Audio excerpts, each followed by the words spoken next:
So as you know, this Saturday, former heavyweight champion and the current WBO interim champion Joseph Parker takes on the WBA interim heavyweight champion Fabio Wardley live from the O2. The winner all but guarantees themselves a shot at one of the undisputed champion Alexander Usyk's belts.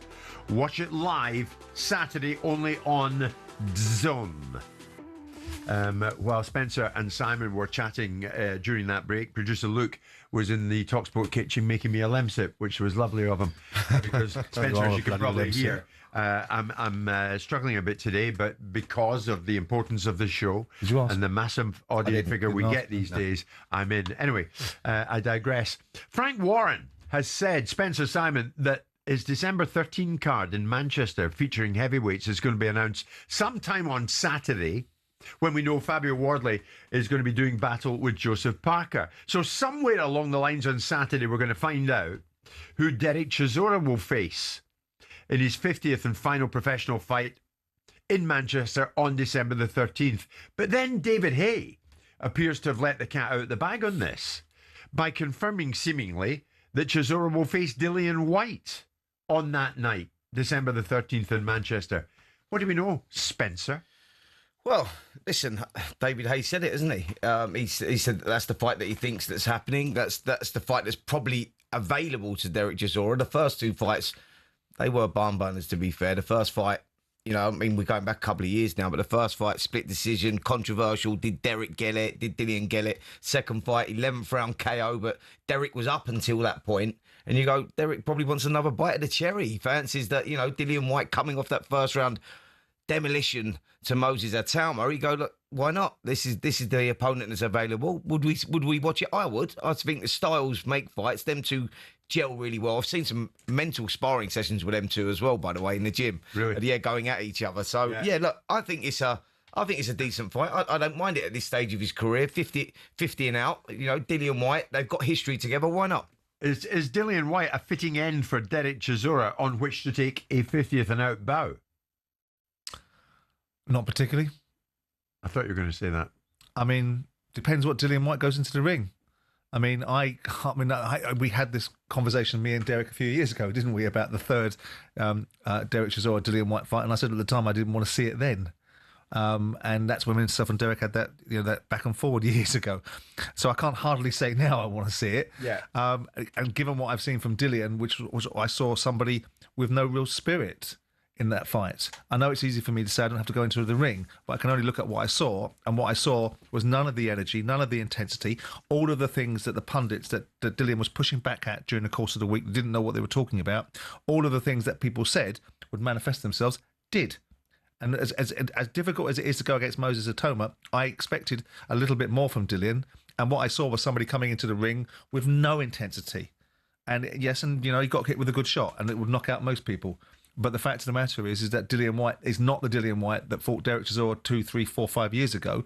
So if you're asking me, is it a fitting end, given that Derek's on a decent run of form and clearly wants to have, you know, a grandstanding opportunity, and none of us believe that it's Derek's last fight anyway, but let's just say for the purpose of this conversation it is. Do you not? Then no. Do you not?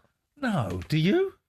It depends how the fight goes. I think that if Derek were to win the fight and an opportunity exists, Derek will be back in the ring. And then we've got a different conversation, for sure. Whoever he fought. But back in the ring for what? But more money. I've spoke to Derek about this, actually. I've spoke to him on a few occasions about this. Fight after this. I don't think I think that in his own mind right now, this is it. This is the 50 and out, you know, that he recognises that it has to stop at some point. Yeah, of course, he wanted that world title opportunity. Wait, he's not back into title contention, is he? No, but he's IBF number one challenger. So we'd have number to go two through challenger. So he's in the mix. He's certainly in the mix. So Derek is in line for a shot at the IBF title. Hence you don't think it would be over? The number one is vacant at the moment, and he's got the number two spot. So he's in. Here's another question, though, Spencer. Why is it that on December the 13th, nobody has stepped up to say, I'll fight him, Moses Itauma? In actual fact, we thought Kubrat Pulev was going to be fighting him, but the WBA ordered Pulev to fight Itauma, the number one contender. Now it's been announced the same Kubrat Pulev is not going to be fighting Itauma. He's going to defend his WBA regular heavyweight belt against Murat Gassiev in Dubai. Yeah. So Michael Hunter was another potential opponent for Moses Itauma.